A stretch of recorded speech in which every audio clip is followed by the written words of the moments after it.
Hello guys, kumukuha kami ng kamuti tops, pero ang nangyari dito sa kinukuha ni ate sa morning yun o, nakakagulat yung kamuti tops niya. Bakit nagkaganon daw o? Yun. Alam nga naman kainin yung parang butlig-butlig. Bakit ganon yung mga tanim niya? Oh, yan siya.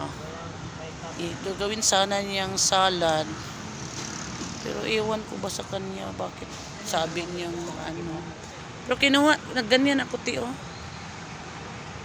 Ayan.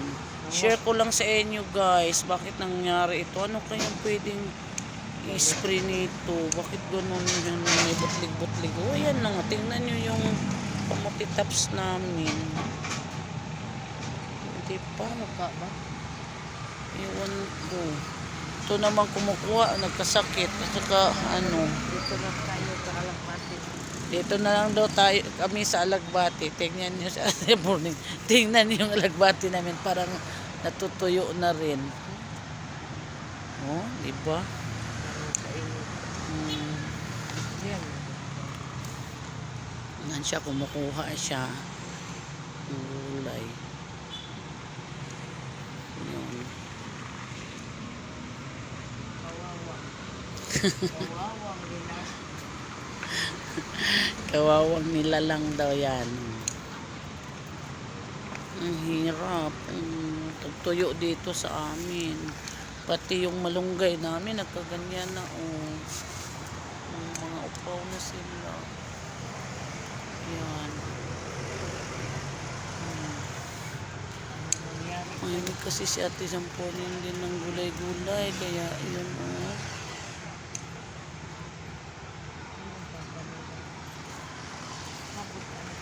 Isa.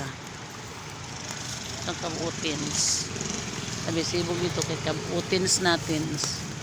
Kabutin daw namin ito. Katong kamunggay. Saluyot makabuti. Ay.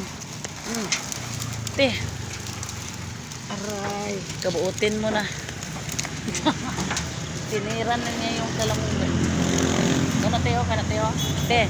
Nara teo. Isa. Kalamunggay ka rin. Ano? Ubus na. Yun. Kami sarap ng bahay.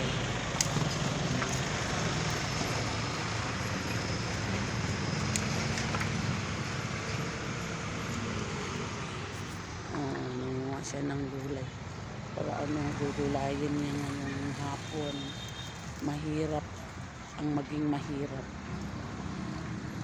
No? Pero mas gusto ko ditong tumira kasi relax na relax yung utak ko dito. Kahit walang pera. Relax pa rin. Mahirap din pag hindi ka makarelax. Hello! Hello! Kokoy.